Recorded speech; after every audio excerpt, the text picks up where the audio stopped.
You're listening to an event from the U.S. Institute of Peace, part of the USIP podcast network. For more information about our work around the world, visit usip.org and check us out on social media.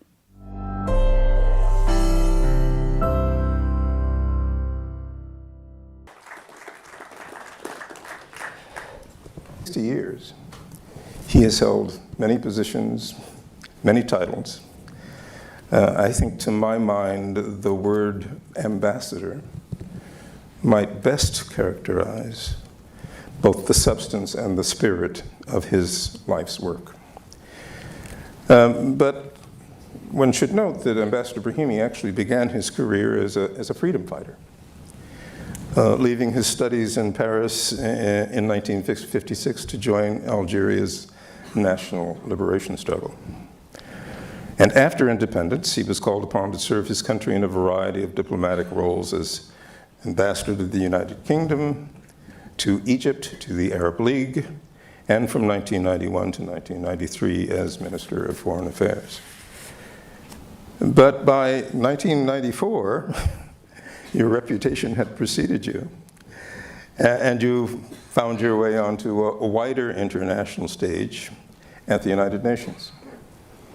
And over the next 20 years, he would serve as UN Special Envoy or Special Representative in a series of truly challenging diplomatic assignments in places like Yemen, South Africa, Haiti, Zaire, Sudan, and Nigeria, just to name a few.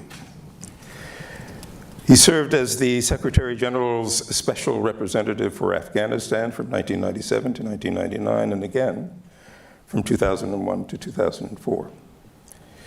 In 2004, he was named UN Special Envoy to Iraq, and a decade later, he was appointed to a similar role in Syria. He's the author of a UN report, which actually bears his name, the Brahimi Report. It was written in the aftermath of the failings of UN peacekeeping operations in Rwanda and Srebrenica, and it remains one of the foundational documents in the doctrine of UN peace operations.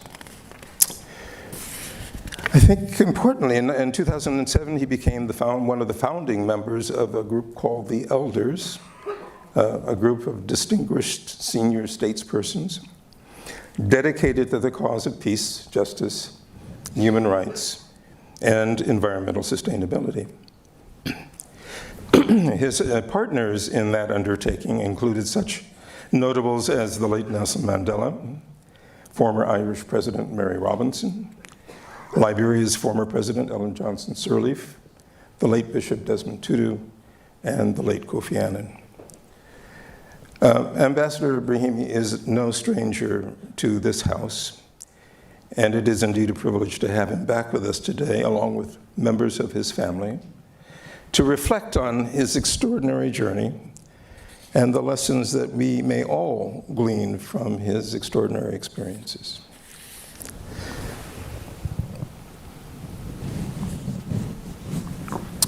Ambassador Brahimi, obviously there is no way that we can do justice to your long and distinguished career in the limited amount of time allotted to us this evening. But if I may, I'd like to sort of begin at the beginning with your experience as a freedom fighter.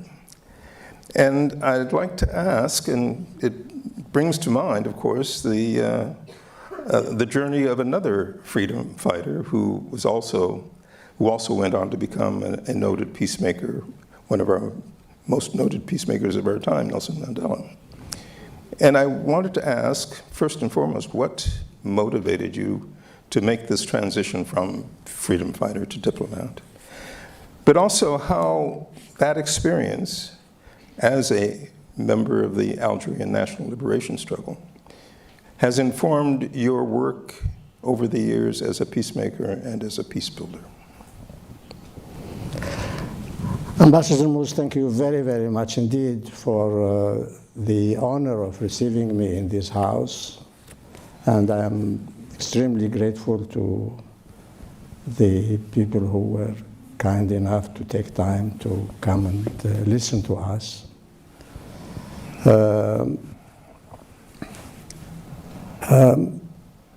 I would like to apologize beforehand.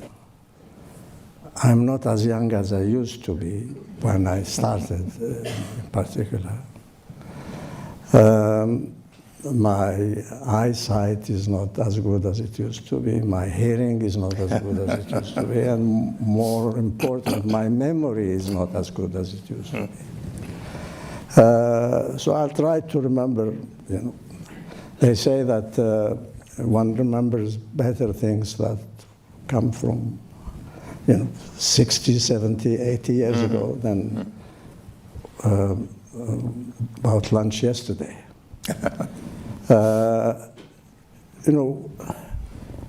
In 1954, Algerians were very surprised to read a declaration by something that we didn't know existed, called the National Front of Liberation, which appeared on the 1st of November. We saw it, as a matter of fact, on the 2nd of November. That said that we are going to start a war of liberation. Right. A lot of people inside the Algeria and outside said it was crazy. The people, who are they?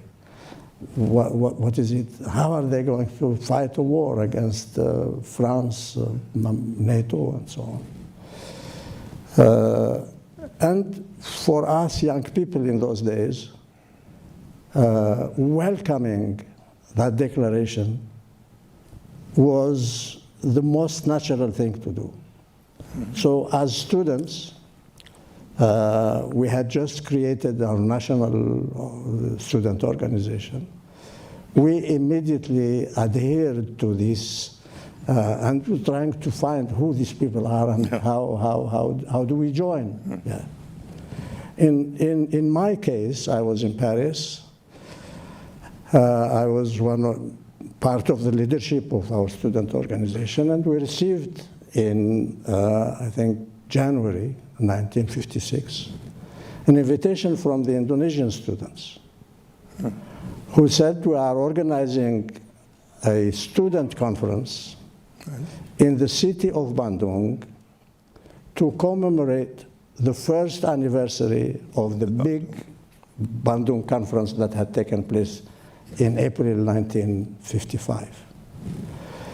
And to cut a long story short, a very, very good friend of mine who was the president of our chapter in Algiers, and I, who was vice president of the executive committee in charge of foreign relations, were picked up to go to Jakarta, to Bandung for this conference. The FLN got in touch with us, the Liberation Movement, and said, we will pay your tickets, but you don't come back. You join our representation abroad, and they will tell you what to do. So we went to Cairo, where the office of the Liberation Army was there, and they gave us our marching orders. Go to Indonesia, attend your conference, and then stay in Jakarta and open our first office in Asia. Diplomatic representation. Yeah. And that Ben Yahya, who knew some English, would stay in Jakarta. I would learn some English and go and open the office in New Delhi. But Ben Yahya fell sick, and instead of going to Delhi, I stayed in Jakarta for 5 years. Those 5 years were really formative years for me. Yes. Not in school, not in university, but through the contacts that I had with government, trade unions, political parties, NGOs, and the like. I really learned a great deal there, and I'm very, very grateful to Indonesia for what I have taken away from there. In addition, of course, to the work that we did to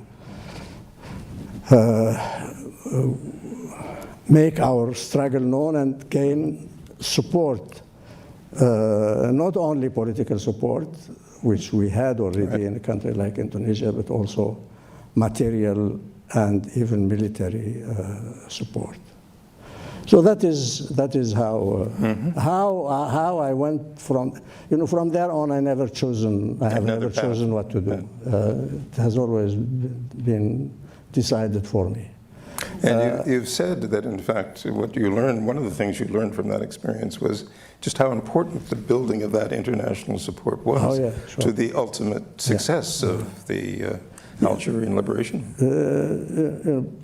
People said that the Algerian struggle for independence owes at least as much and perhaps more to the work we did outside with the support of our friends than to the actual war fighting on the ground. country.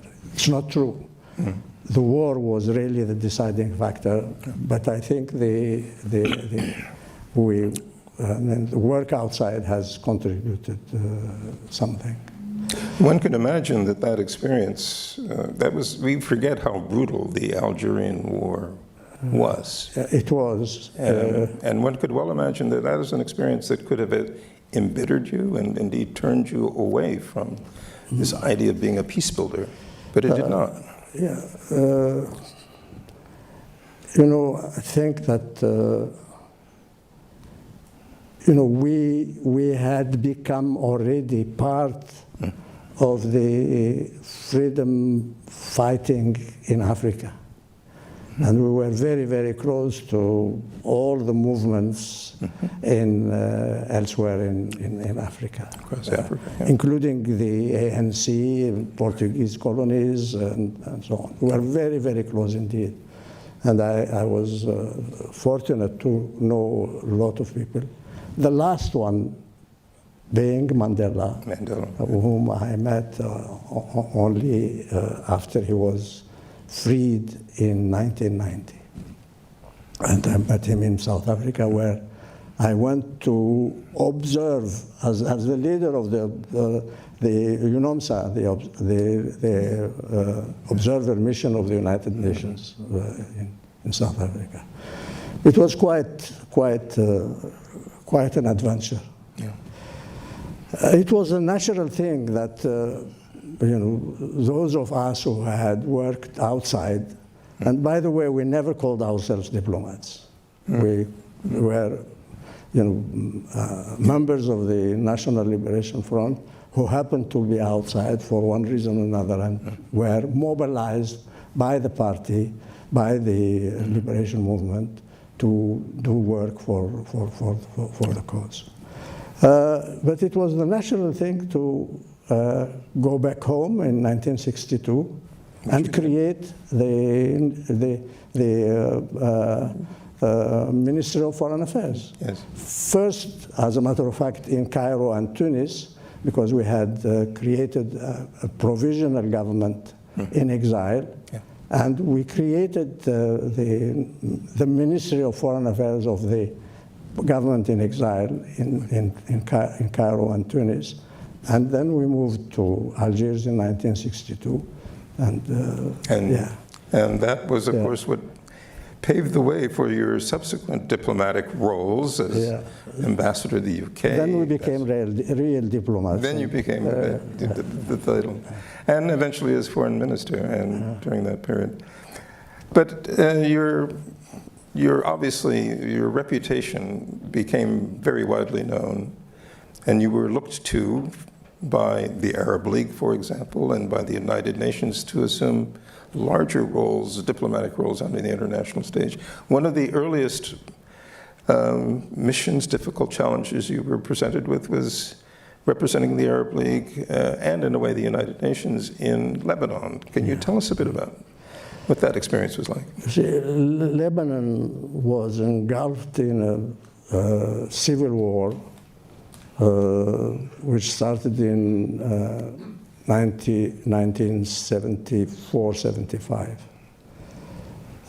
I was asked by the Arab League to try and see if we can help the Lebanese end their civil war in 1998.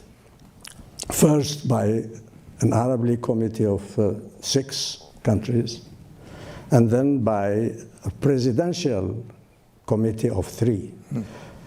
The kings of Saudi Arabia and Morocco and the president of Algeria. I arrived there at the right time because there had been attempts to mediate by the Arab League and by the United Nations and by the United States throughout those 14 years that preceded me, but time was not right.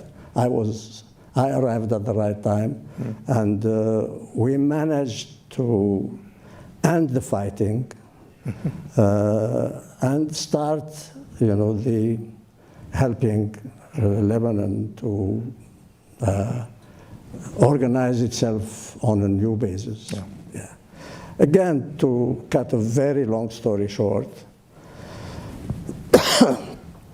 there was a Syrian army in Lebanon. Right. And I think that by that time, 1988, 89, they weren't very popular in Lebanon. But they didn't want to leave. So we had serious problems getting them to leave.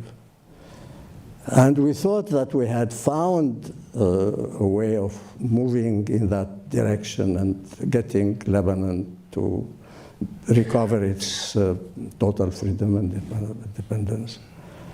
When a terrible event happened. So I'm talking about 88, 89, yes. 1990. Iraq invaded Kuwait. Yes, right. And from that time on, Lebanon was forgotten. Yeah. Yeah. And the committee of 3 heads of states wanted to continue to help Lebanon. As a matter of fact, we had decided that we would organize in Geneva an international conference to collect some money for the reconstruction of Lebanon. Yeah. And all that, of course. Sort of evaporated because of the situation. But nevertheless, you succeeded where others had failed, in at least putting together a basis for an agreement. Yes, the Taif agreement was. Right. I mean, I don't know if there are. I know that there are a couple of friends from Lebanon here. Yeah. I hope they'll forgive me if I say that until now, the Lebanese, quite a few Lebanese, say that Taif agreement is horrible. And in the second part of the sentence, they say we cannot do without it. So this is where we are now, and all the problems of Lebanon and of Syria and of the entire region. That perhaps we can come back a little later to talk about Syria. But fair to say, isn't it, that your role, particularly in the Taif agreement, got you a lot of attention, understandably so. Yeah. And then you were then invited, asked by the United Nations to play the role that you just referred to, namely, you used the word observing. It was more than observation, as we all know, in South Africa. I think it's fair to say that election could not have taken place but for the role that the UN played. Can you, and I think you refer to it as one of your most rewarding and satisfying experiences. Can you talk a little bit about South Africa, how that happened? And as I also recall, that's where you actually met Kofi Annan for the first time. So all these things come together.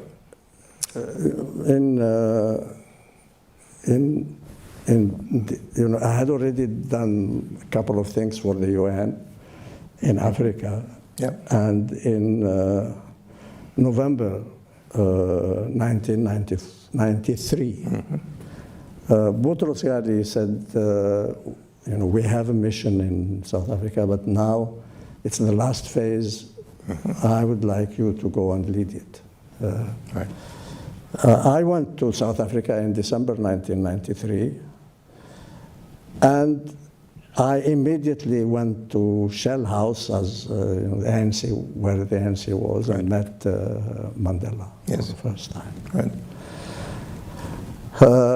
We had, I think we stayed a couple of hours together, and he showed me how well he knew the country, although he had been arrested. Even though he had been 27 20 years years in and Robben Island. had been back on the streets only for 4 years. Right. Yeah.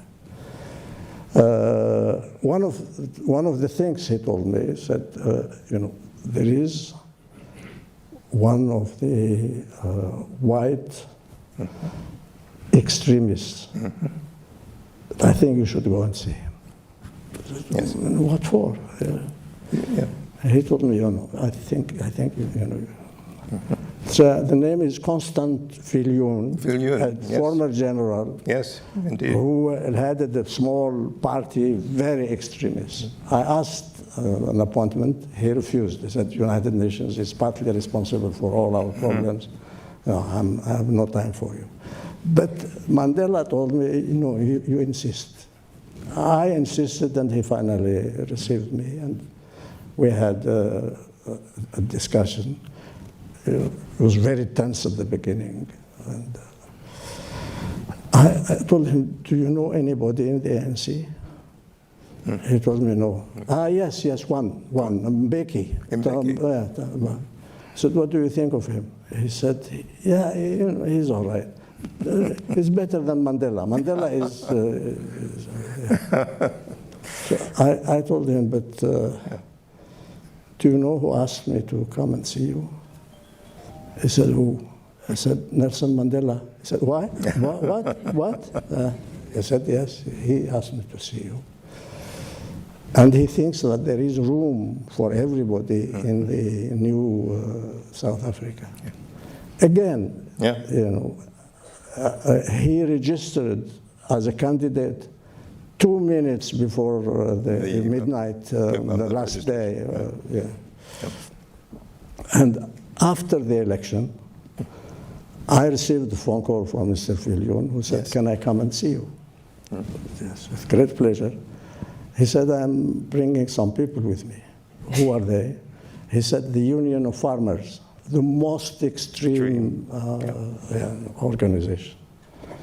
I said, come. They came, and these people came to see the United Nations to ask if they can go and work in other countries in Africa. So you see the changes that have taken place.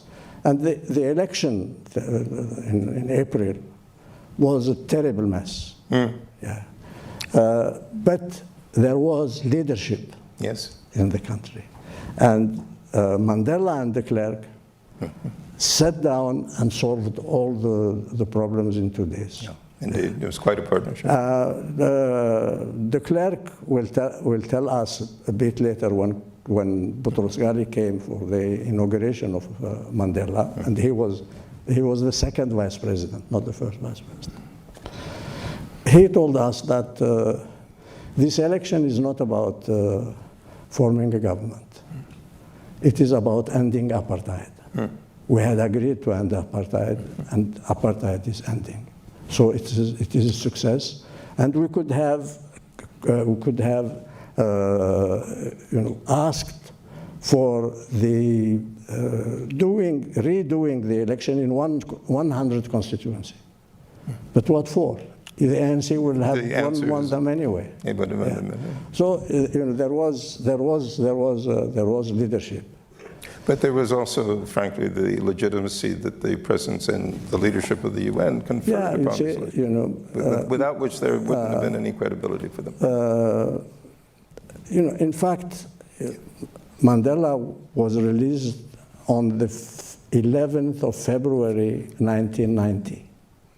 Yep. And on the evening of that day, he made his famous speech first time people saw somebody new called Mandela that had not even a picture, because the apartheid regime did not allow him to have a picture taken. Right. So they were waiting for somebody to say, how much he suffered, how much it is, and they saw a white-haired giant saying that, let's now build our country together. Yeah. That was unbelievable. And he ended his speech with a quote from the speech he had made to defend himself in 1964. 1964 to 1990 is 26 years, is it? 26, yes. Yeah. Yes, indeed. In that speech, in the speech on the 11th of February 1990, people admired his conclusion, because he was saying that, I wanted and I worked for peace and democracy and so on. Yeah. And nobody realized then that this was from his speech in 1964. In 1964, indeed. Right. And I often tell, especially young people, students, if Mandela had been heard in 1964 rather than in 1990, yeah. I mean, look, the time, Yes. lives, waste that we would have spared ourselves and the people of South Africa. True. But I'm reminded again of the parallels between your journey and his, coming out of that liberation struggle, very violent and brutal. Yeah, but you see, but yet embracing. He is really an incredible man. Yeah. When I was leaving, Yes. if I may tell you a story, when I was leaving, I want to say goodbye to him. He was then Mr. President. Yes. He, told me, come, let's go and have lunch at home. So we went and had lunch at home. And 2 or 3 days before that we are in June 1994, one of the worst racist leaders of South Africa, white South, called Terre Blanche, Eugene Terre Blanche. Terre Blanche, yes. Was asked by the press, said, now the Mandela is president, are you going to go and see him? And he said, what? Never. I will never accept a black man as president of my country. Right. And of course, people, the press went to Mandela. Have you seen what he said? Terre Blanche has said? Yeah. And Mandela said, yes, I have. And what is your comment? He said, no, I have no comment. He said, no, this man has spoken about you in these terms and so on. He said, no, he's free to, he's South African, he can. So, when we had lunch, we were driving back to his office. He was then living in a small apartment alone. And when we were driving back, I told him, look, I'm leaving, and I cannot, go without telling you. Why did you say that about Terre Blanche? Yes. Because he said, if he asked, they told him, if he now asks to see you, he said, yeah, I'll see him. I said, why did you say that? Why did you say that? I come from the other end, the north of the continent, and if I met Terre Blanche, I would not shake his hand. He laughed. He said, you are very polite, because our young people are, criticizing me in much stronger terms. Yeah. But stop to think of something. Yes. You think that Terre Blanche is the only one who thinks that the blacks ruling South Africa is not something acceptable. Most of the whites must be like that. How can we convince them that they can live in South Africa run by a black man? And most probably they are going to have black presidents for quite some time. Yeah. So you see, this is the kind of man who came out of prison. And what I think of is, what if he had come out of jail in 1964 Instead of in rather than in 1990? 26 years of Yeah. combat. Yeah. But I noted one of the things you said to me earlier in the day is one of the lessons you learned along the way, which also is embodied in what Nelson Mandela said when he said, go talk to General Viljoen, was that never refuse to listen to anybody. Yeah, absolutely. Yeah, this is something I didn't learn from Mandela. I think I have learned it from Mr. Alan Dulles. Okay. Because it is said that when he was consul in Switzerland and was creating the Secret Service or whatever it's called of the United States in the First World War, Yes. he was there was a man, a Russian refugee in Zurich, who was asking to see him, month after month, year after year, and he had no time to see this Russian. And then in 1917, he learned that that man was Mr. Lenin. So it is said that Alan Dulles, after that, said, I will never refuse to receive anybody. So, if we could perhaps maybe fast forward to another challenging, distinctively challenging mission, which was Afghanistan. So, you were chosen to serve as the UN Special Envoy to Afghanistan. And of course, after the US forces ousted the Taliban following the 9/11 attacks, you were the one who presided over the conference in Bonn that led to the agreement that gave birth to the Democratic State Republic of Afghanistan. Here we are, 2 decades later. On occasion, you have called the failure to include the Taliban in the initial negotiations going all the way back to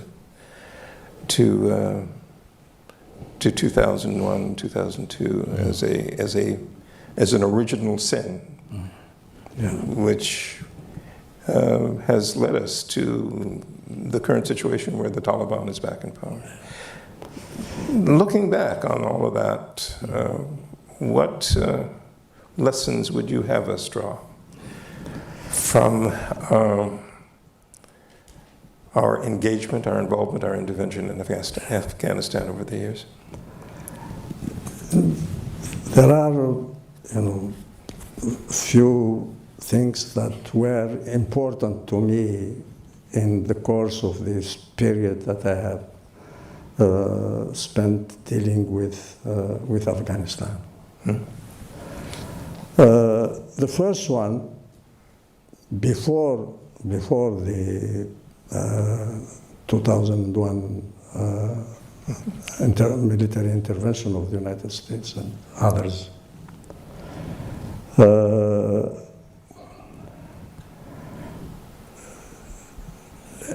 in that period, the international community as a whole, including the humanitarians, practically refused to talk to the Taliban.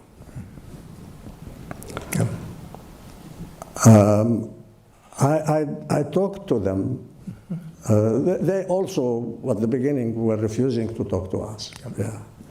But they accepted to talk to us when they actually swept most of the country 1998, the summer of 1998.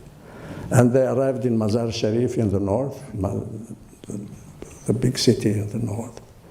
And they killed 9 diplomats from Iran in the consulate of Mazar Sharif.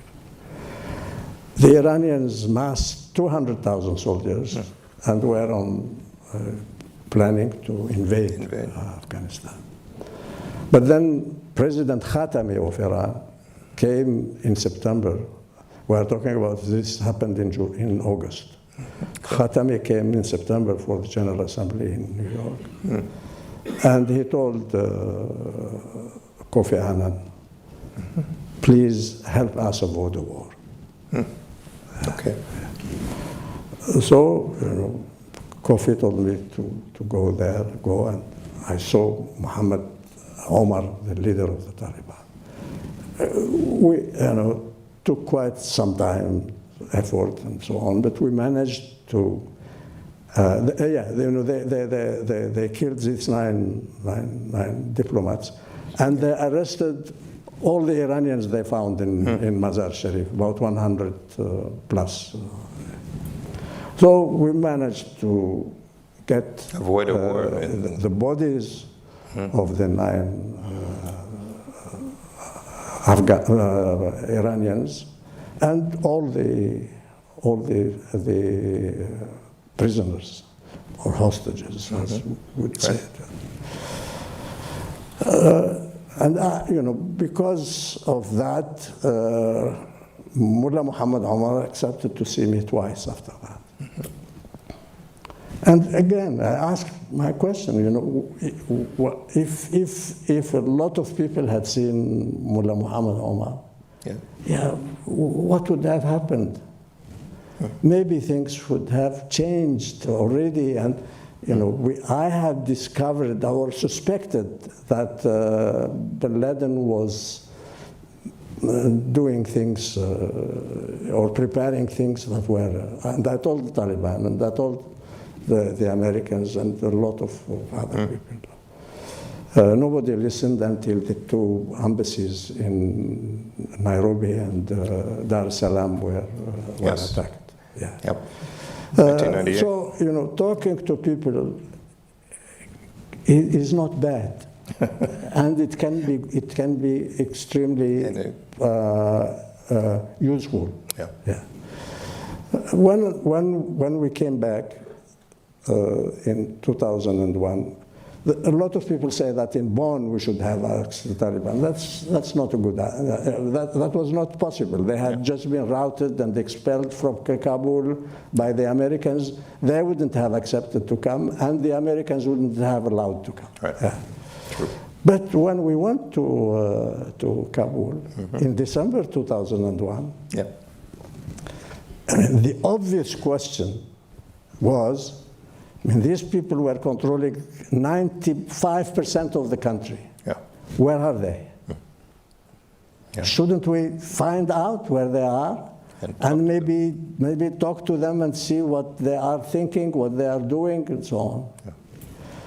And total niet from everybody, Afghans and non-Afghans. What I have learned, how long it is, 22 years later, that's last year, that's right, is that some leaders of the Taliban in early 2002 had written to President Karzai saying, we are willing to recognize the new dispensation on only one condition. We return to our villages, and we want to be allowed to live in dignity. President Karzai never told me one word about that. And again, just imagine what if we had, would have been.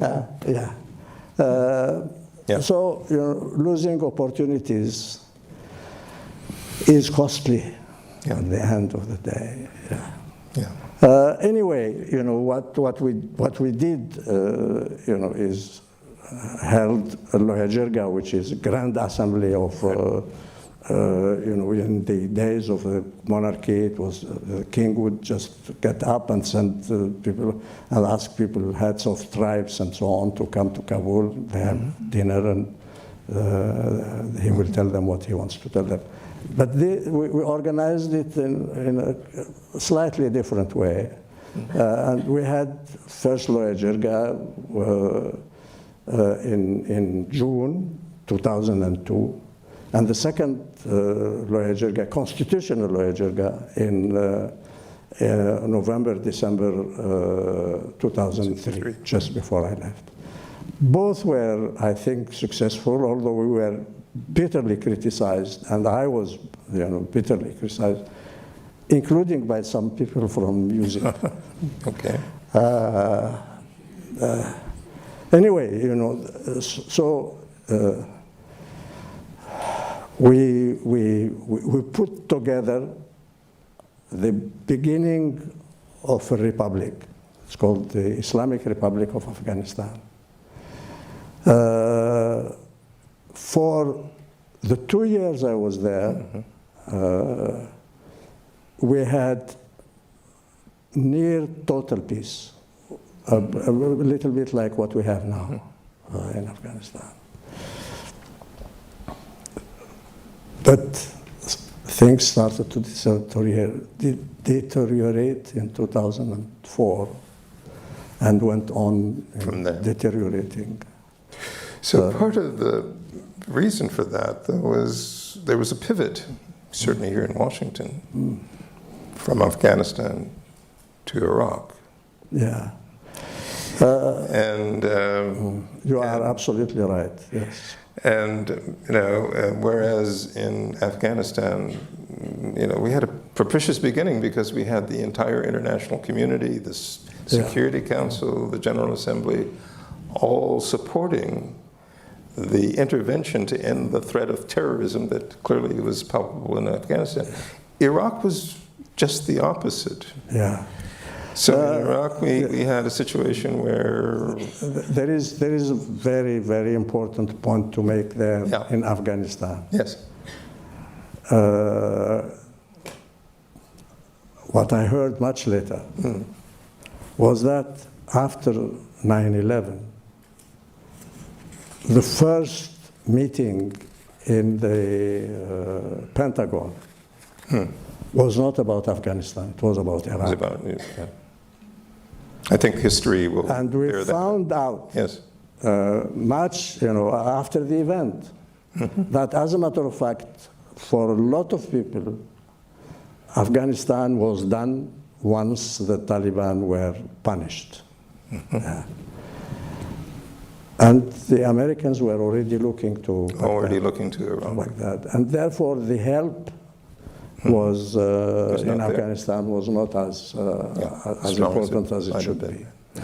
So in Iraq, the United States, and with partners, intervenes.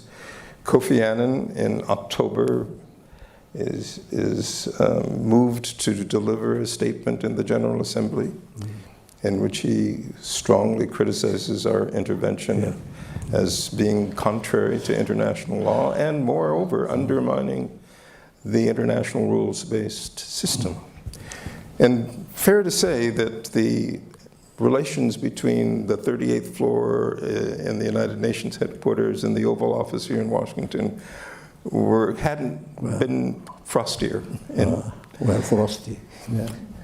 But 6 months later, not even, it was less than 6 months, it's only 3 or 4 months later, it's the Bush administration that is eagerly reaching out to the UN and to you specifically to come and help deal with the situation that had been created in Iraq. And in fact, you, as I recall, you were actually invited to come to Washington to meet with President Bush at the White House.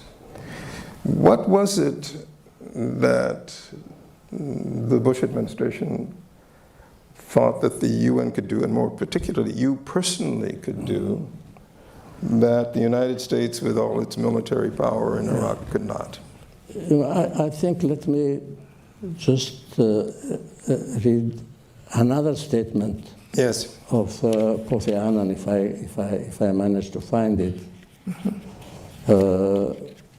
In February Yes. 1998. February 1998. 98. Kofi invited the members of the Security Council to his office. He didn't go down to them. Okay. So that it was not a meeting of the Security Council. Right. Yeah. And he told them, I'm going to Baghdad. Yeah. At that time, there was a big tension because the Americans and the British wanted to expand their inspection, the ANSCOM, the work of ANSCOM, to everywhere, including the palaces of Saddam Hussein. Yes, I recall. Of course, Saddam refused. Yes.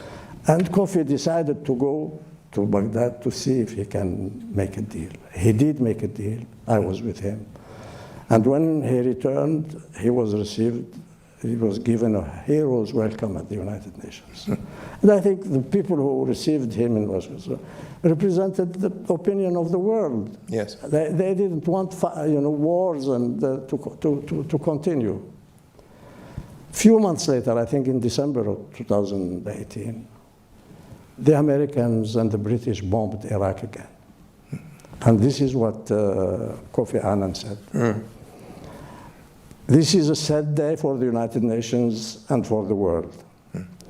My thoughts tonight are with the people of Iraq, with the 307 United Nations humanitarian workers who remain in the country, and with all others who whose lives are in danger. It is also very sad for me personally. Throughout this year, I have done everything in my power to ensure peaceful compliance with Security Council resolution and to avert the use of force. This has not been an easy or painless process. It has required patience, determination, and the will to seek peace even when all signs pointed to war. However daunting the task, the United Nations had to try as long as any hope for peace remained. I deeply regret that today these efforts have proven not to be sufficient. What has happened cannot be reversed, nor can any of us foresee the future. All we know is that tomorrow, as yesterday, there will be still an acute need in Iraq and in the wider region for humanitarian relief and healing diplomacy. In both these tasks, the United Nations will be ready as ever to play its part. So, this is the way for the Secretary General to be extremely critical of what two important members had done. We moved from there to 9/11 and the invasion of Iraq.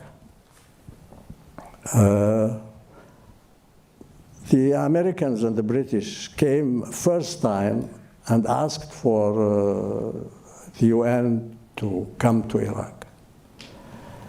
And a lot of people advised Kofi Annan to say no. Yeah, indeed. Yeah.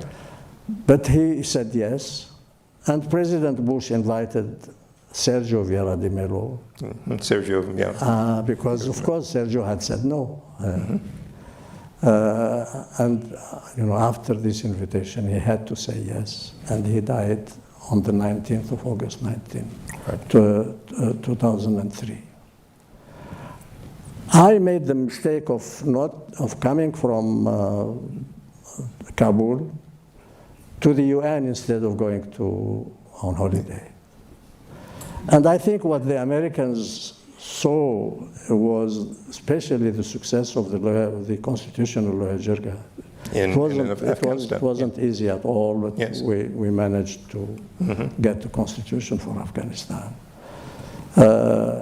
And that is, they came to New York, Mr. Bremer and the governing council, all 15 of them, and they said that we want the UN back, and we want Brahimi to lead the team. So a complete turnabout from where they started the conversation, saying that the US and the UK were going to manage Iraq, to a recognition that, frankly, they couldn't do it. In June, they had come to the Security Council and got from the Security Council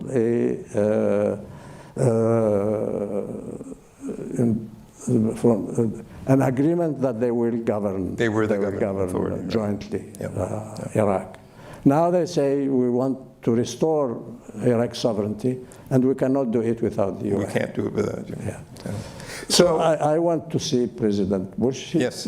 We didn't say much, but I spoke to Kofi, who was then in London, and he told me, as I told you, the UN cannot say no, but you are free. But do you think say you no, can say but the UN no cannot now that the President of the United States said yes? And in less than a month later, we were in Baghdad. So I know that you've said that Iraq was probably your most difficult, the challenging assignment, not least because you were there with the US and the UK. But with invaders. Imagine, what would Iraq be today had you not agreed to take on that role? It was. I wasn't at ease in Baghdad throughout the 5 months I was there. But the work was also extremely difficult, very, very difficult. I thought I knew Iraq. I didn't.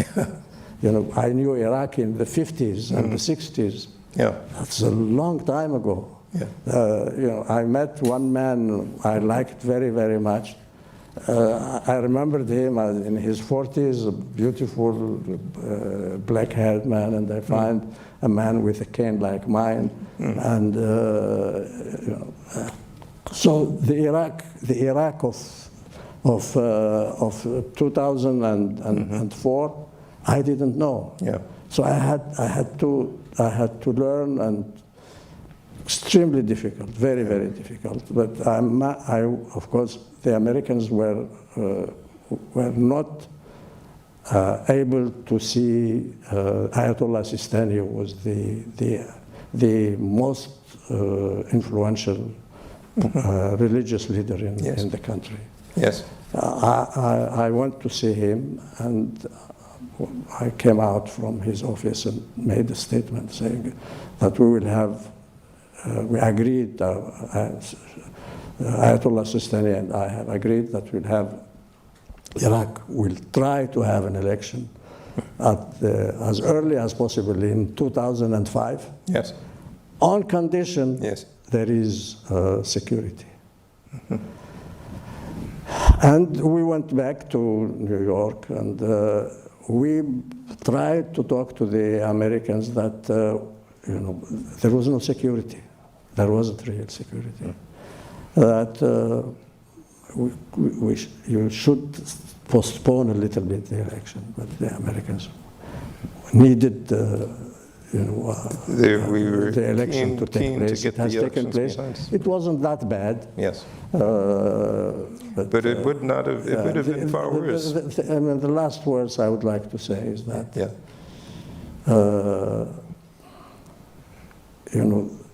that invasion was not negative because it has destroyed a lot of the country. It has been negative because people were complaining about the corruption in Saddam's regime. But under Saddam, the corruption was just around him. After the invasion, corruption was everywhere. And until today, it's absolutely horrible. Anyway. There are so many other things that I would love to talk to you about, but I see that we're already running out of time. I'm going to keep people here for a little bit longer because we cannot allow you to leave without talking about the Middle East.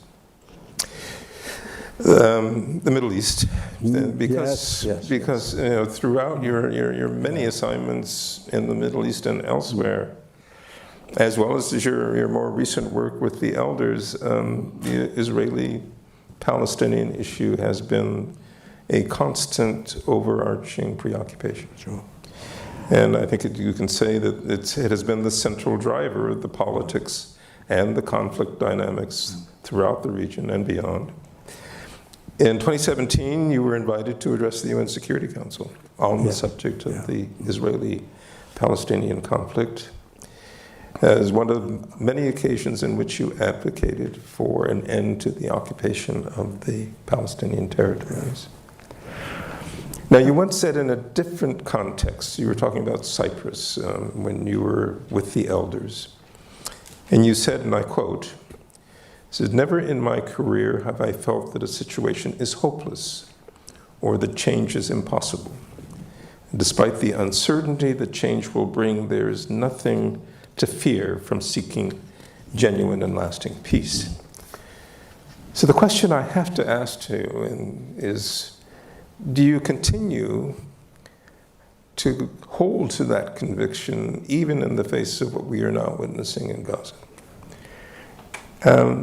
You know, this is a situation that has challenged that proposition from the very beginning. Yeah. It continues to do so. And continues to do so. But you see, you know, this is also the story of my life. Yes. You know, I mentioned the communique of the party that we had never heard of, the FLN in Algeria. It sounded crazy. It has been extremely costly, but we made it. In Palestine, I mean, to be very, very blunt, yes, the Israelis and those who support them around the world, including in this country, or perhaps paramount in this country, have started to think of the Palestinians as a nuisance. But the Israelis were doing what's necessary to get rid of this nuisance. Kill a few, you know, if you get a scholarship in the United States and you come and study as a Palestinian, you are not sure to be able to come back. So, you know, this is what was happening until the 7th of October. For the first time, you know, I know that there were some horrible things that have happened, but what has also happened is that Palestinians took the fight inside Israeli territory and have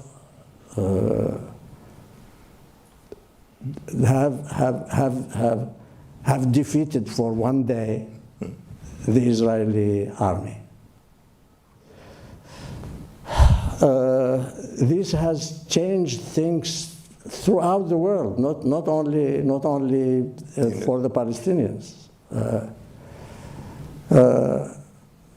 So now it is, I think, that people are starting to accept that the nuisance is not going to go away. That the nuisance are people who have rights, and they are not going to give up they are not going to give up those rights. And the world is moving along with that nuisance that doesn't want to go away.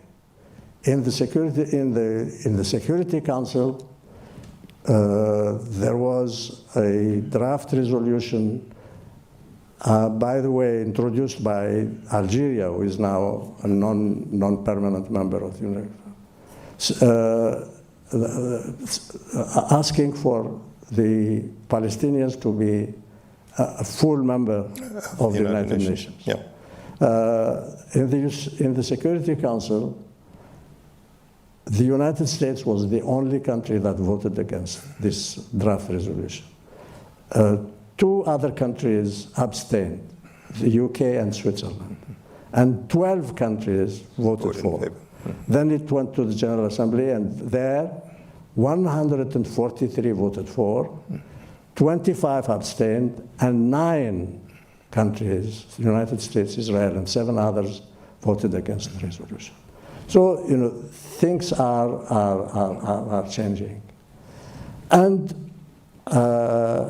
you know, from the river to the sea, which is the slogan that, you know, is, some people say this is the horrible thing that says that the Israelis are going to be thrown into the sea. Yeah. No, sir. No. First of all, this is an Israeli slogan. Mm-hmm. And if for Palestinians and their supporters it is a slogan, mm-hmm.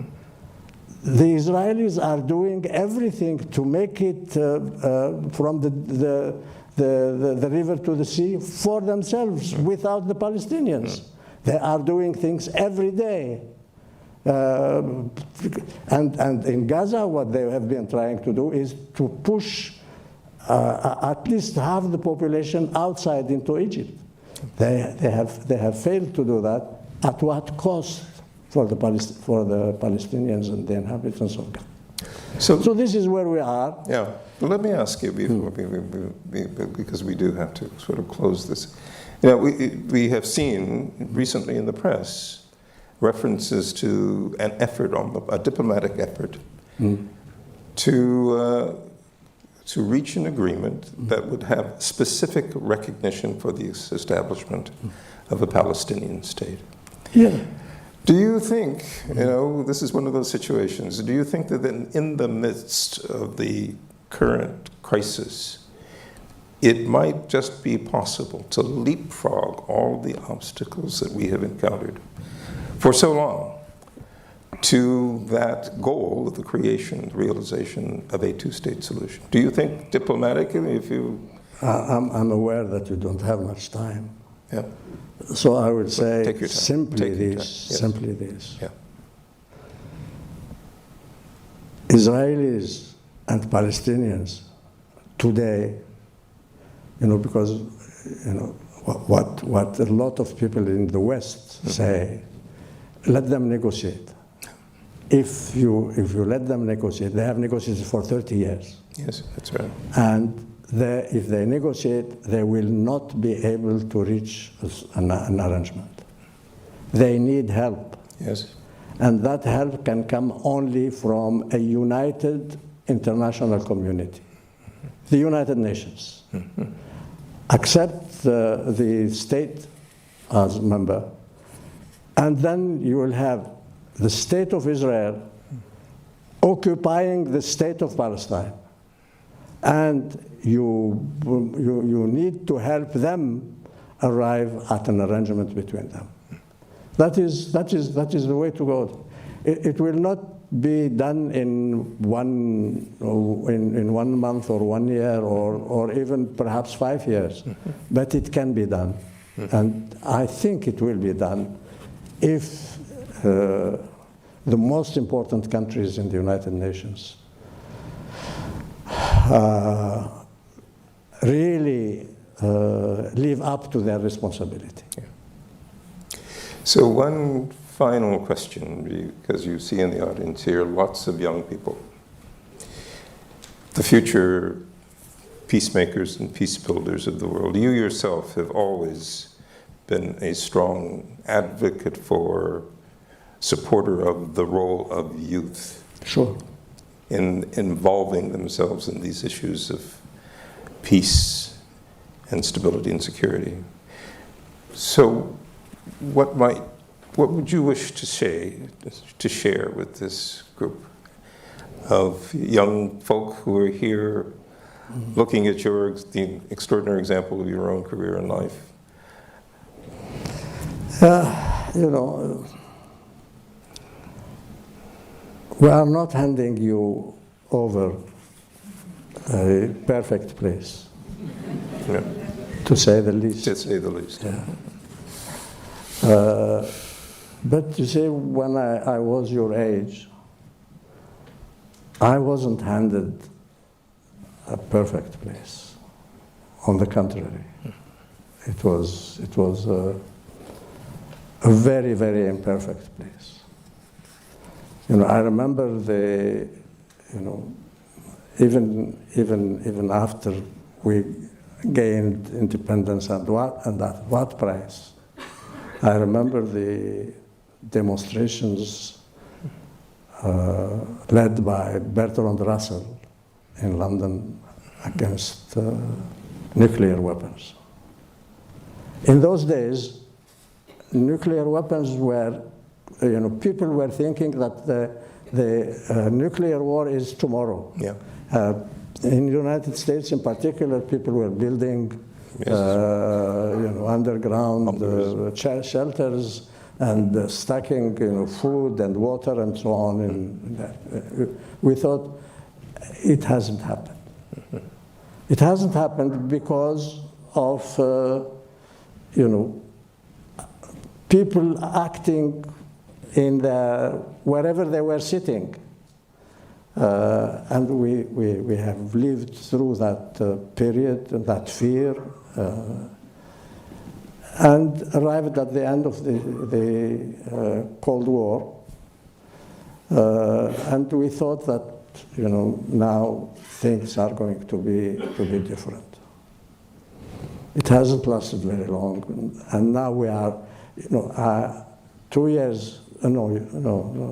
year ago, I was terribly scared that Yes. a war is not avoidable. I'm very happy to see now that China, Russia, the United States do not want a world war. But they may slip in it very much. And this the young people can prevent. Your leaders, even in Russia and China, cannot ignore your voice. Just as your voice in support of the Palestinians is not ignored. So good luck to you.